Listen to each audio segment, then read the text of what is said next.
د پیغمبر علیه السلام دغه میاشته کې دا ربیع الاول چې ورته وایي دا د پیغمبر اسلام د پیدایش میاشته ده. ښه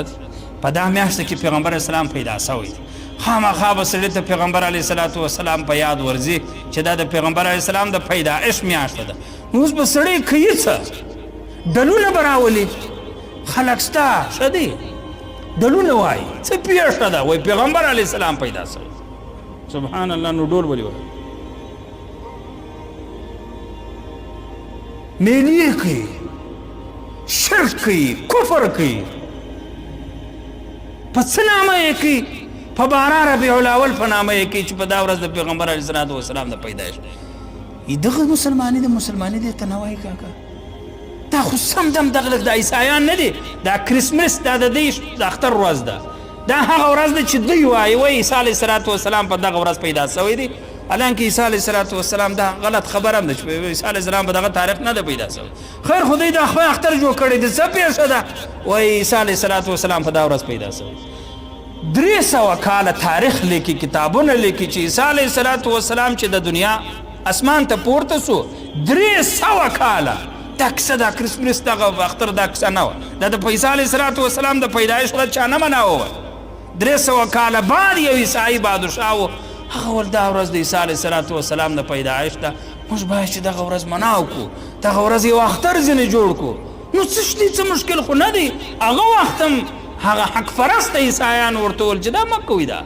دا که ښه کار وایي نو خو عیسی علیه السلام به کوئ خپله به کوئ یا به عیسی علیه السلام موږ ته ویلي چې دا وکړو. خو نه نو دې کې نو څه دي خو یو شی هم نه دی بس دغسې به د عیسی علیه السلام څه تذکره کوو. دا کیسه را شروع شوه نن د کرسمس ورسئ د یورپ له ورسئ دا د عیسایانو ملکو له ورسئ. سبحان الله. په دغه ورځ چې څومره شرابونه خوړل کېږي په ټوله کال دومره شراب نه خوړل کېږي. په دغه ورځ چې څومره د ښځو بېعزتي کېږي په ټول کال دومره بېعزتي نه کېږي. یو اختر یې جوړ کړی دي ښځې و نور پله ګډ وي دنیا پله راوتلي یو ډم و ډمامې وي یو باجې وي یو شراب وي یو څه وي یو څه وي چې پوښتنه ورسره وکړي چې دا څه کیسه ده وایي په دا ورځ عیسی علیه السلام پیدا شوی دی. ښه چې په دا ورځ عیسی علیه السلام پیدا شوی دی بدبخته نو ته شراب خورې بدبخته ته بیا زنا کوې بدبخته ته بیا موسیقي و سروزونه و ډم و ډمامې اورې. نن که یو مسلمان دا چم کوي دا غلط رواجونه کوي دا غلط کارونه کوي د پیغمبر علیه السلام په نامه یې کوي ډلونه وایي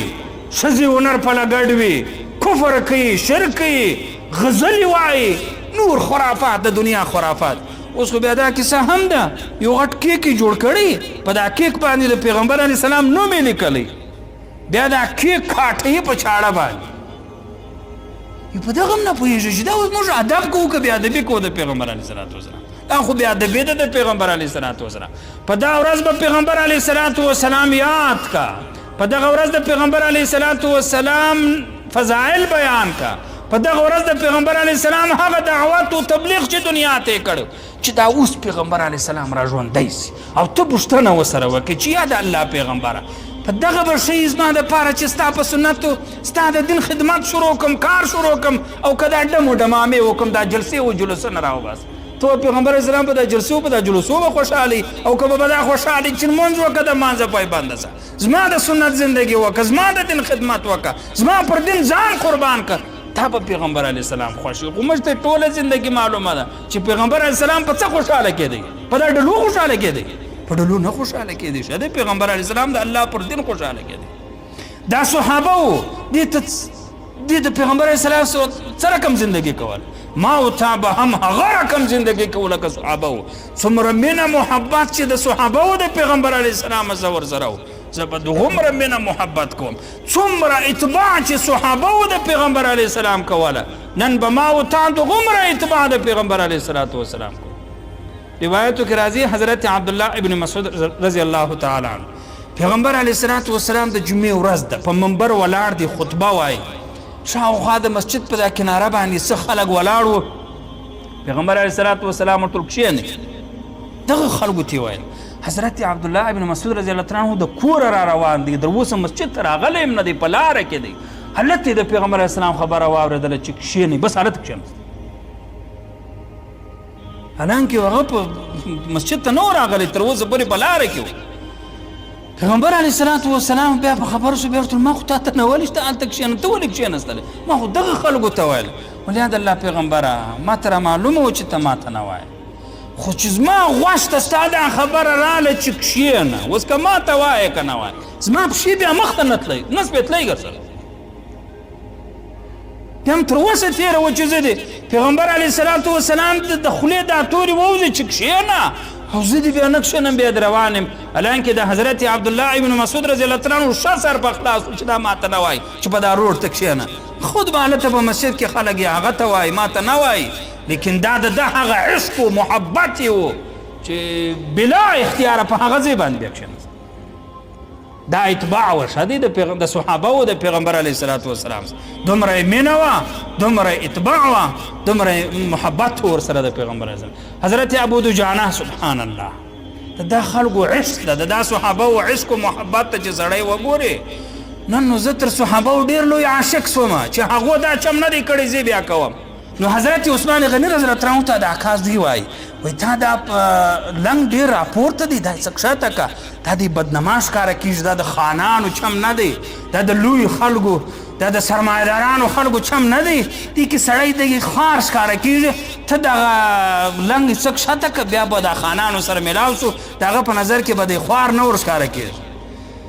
حضرت عثمان غني رضی الله تعالی عنه ورته ویل ما پیغمبر علیه السلام د پیغمبر علیه السلام لنګ ما داسې لیدلی دی سوان نه پیدا کېږي چې د عثمان غني لنګ دی بیا د هغه څه بیا چپ سي بیا دی یا کښته سي یا دی بله کم ما د پیغمبر علیه السلام لنګ داسې لیدلی دی زه به دا چم کوم د دې په نظر کې که خوار ورښکاره کېږم که معزز ورښکاره کېږم دی زه څه کوم دا ربیع الاول دی ښه دی دا د پیغمبر علیه السلام د پیدایش میاشت ده په دې کې به سړی دا سوچ وهي چې ما دا سړی ير کړی دی که مو په یاد دی دا خپل پیغمبر مو په یاد دی که مو ير دی دا خپل پیغمبر غلامي مو کړې ده که د پردو په غلامۍ لګیا د ده یاري کوم که د پردو یاري کوم دغه سړی دغه سوچ دی هر سړی ووایي الله دې موږ ته د خپل پیغمبر نقش قدم را نصیب کړي د دا یهودیانو د دا پرنګیانو د دا عیسایانو د دا سرمخو شین سترګو انګریزانو د زندګۍ څخه د خدای پاک هر مسلمان وساتي قسم په خدای د که سړی انسان ورته ویلس د دوی په کارو ټول انسانیت شرمېدلی دی او زه دې بیا اوس مسلمان یم د یو ډېر ښه زندګۍ خاوند یم د یو ډېر ښایستې تهذیب خاوند یم د یو ډېر ښایسته مذهب خاوند یم او زه دې بیا د یهودو چم کوم زه دې بیا د عیسایانو چم کوم زه دې بیا د امریکنانو د برطانویانو چمونه کوم